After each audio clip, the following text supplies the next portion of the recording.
Muy buenas, mi nombre es Alejandra y junto con mi compañera Raquel vamos a presentar esta sesión sobre el shock y su manejo en urgencias.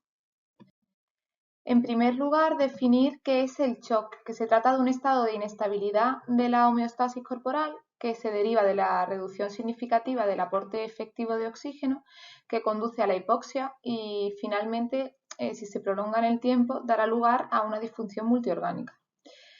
Es importante saber que se trata de una patología dinámica, tiempo dependiente y que tiene una elevada mortalidad a corto y medio plazo. Para que nos hagamos un poco una idea, la mortalidad en el primer mes en un paciente que sufre un shock séptico es de entre el 35 y el 40% y de entre el 60 y el 90% para pacientes que sufren un shock cardiogénico. La fisiopatología del shock consiste en un desequilibrio entre el aporte y la demanda de oxígeno, como ya hemos comentado, lo cual lleva a una hipoxia de los tejidos que comienzan a trabajar de forma anaerobia, aumentando la producción del ácido láctico que condiciona una acidosis metabólica que, si se continúa avanzando, provoca una disfunción y una lisis celular, finalizando con la muerte. Es importante el reconocimiento precoz del shock, como ya hemos dicho, porque su reversibilidad y por tanto su morbimortalidad dependerán del estado evolutivo al diagnóstico. Tenemos un primer estadio en el cual los mecanismos de compensación hacen que los síntomas sean leves, preservándose la perfusión de los órganos vitales gracias a que se mantiene esa tensión arterial óptima. La taquicardia será el signo más precoz junto con vasoconstricción periférica y generalmente el tratamiento en estos estadios es efectivo. En el estadio 2 ya vemos que hay un fallo de estos mecanismos de compensación que hacen que se presente una hipotensión y esta incapacidad para mantener la tensión arterial en unas cifras óptimas lleva a una agitación del paciente, taquisnea y otros síntomas. En estos estadios la actitud terapéutica enérgica podría evitar la irreversibilidad del cuadro. Y por último, en el estadio 3 ya hay una disfunción irreversible de los órganos diana que conduce a un fallo multiorgánico. Como sabemos, existen diversos tipos de shock que pueden agruparse o que nosotros hemos agrupado en estos grupos. En primer lugar, el shock hipovolémico, que se caracteriza por una disminución del volumen circulante y de la precarga. Este tipo puede estar causado por diferentes patologías, como podría ser una hemorragia aguda, ya sea una hemorragia digestiva, una rotura aneurismática o un traumatismo penetrante, o por pérdida de fluidos como vómitos, quemaduras, diarreas, o por la aparición de un tercer espacio que aparece en patologías como la obstrucción intestinal, la pancreatitis o la cirrosis. En el shock cardiogénico, que viene determinado por un fallo de la bomba cardíaca y una disminución, por tanto, del gasto cardíaco, siendo las causas más frecuentes de este tipo de shock el infarto agudo de miocardio, la miocarditis, algunas valvulopatías y arritmias. El shock distributivo se produce cuando hay una alteración entre el continente y el contenido vascular, y esto se produce por una vasodilatación. Las causas más frecuentes son el shock séptico, el anafiláctico y el neurógeno. En cuanto al shock obstructivo, es la consecuencia de un fallo cardíaco, pero extrínseco. Este fallo puede producirse por un tromboembolismo pulmonar, un taponamiento cardíaco o el neumotórax a tensión. Una vez que ya hemos visto los tipos de shock, vamos a hablar de los síntomas que presentan los pacientes con este tipo de problemas.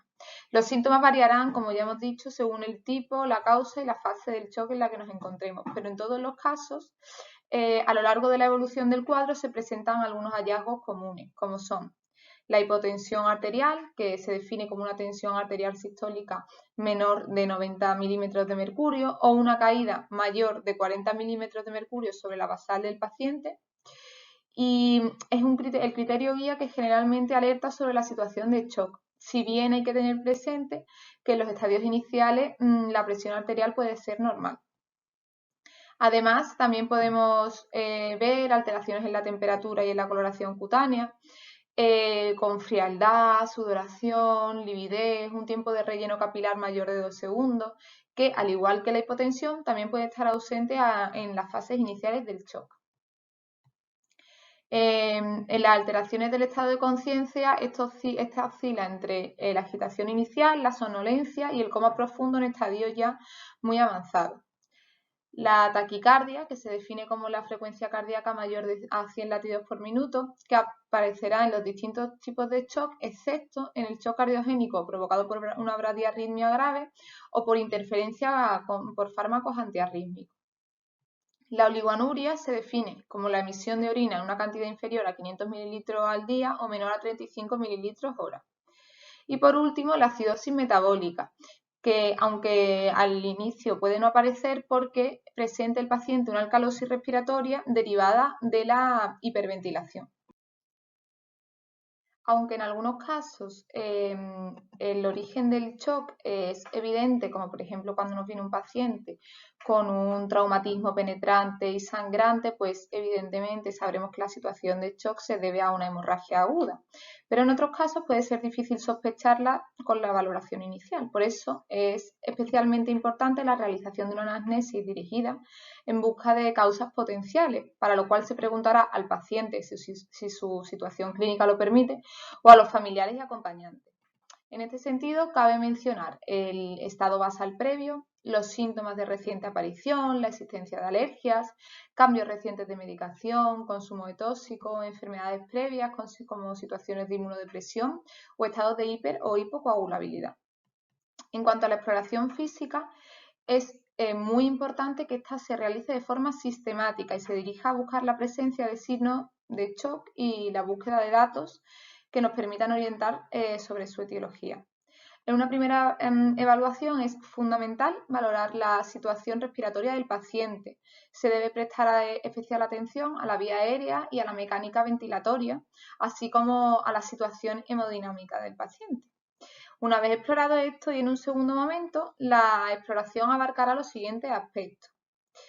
Por hacerlo, pensar de una forma medianamente ordenada, podríamos fijarnos en un primer momento en la cabeza para valorar cuál es la situación de sequedad de mucosa, las pupilas, si presenta o no ictericia cutánea o en mucosas. Nos fijaremos seguidamente en el cuello, veremos si el paciente presenta ingurgitación yugular, signos meningios, si están presentes y simétricos los pulsos carotidios. En cuanto a la respiración, una vez evaluada la inicial que ya hemos comentado, comenzaremos a medir frecuencia respiratoria, si tiene crepitantes, si hay algunos indicios de derrame pleural. En cuanto a la parte cardíaca, nos fijaremos en el pulso, la frecuencia, si presenta soplos. En el abdomen, importante, fijarnos si el paciente tiene distensión, ascitis, si tiene peristaltismo, alguna masa pulsátil. La evaluación del recto, podremos ver si este shock viene derivado de una hemorragia digestiva alta, baja. En cuanto a las extremidades, palparemos pulsos, veremos si hay signos o síntomas de trombosis. En la exploración neurológica veremos cuál es la situación exacta del nivel de conciencia del paciente, que ya hemos hablado antes de las diferentes opciones. Y en la piel, pues veremos si este paciente tiene una disminución de la temperatura, si tiene petequias, urticarias o algún otro signo.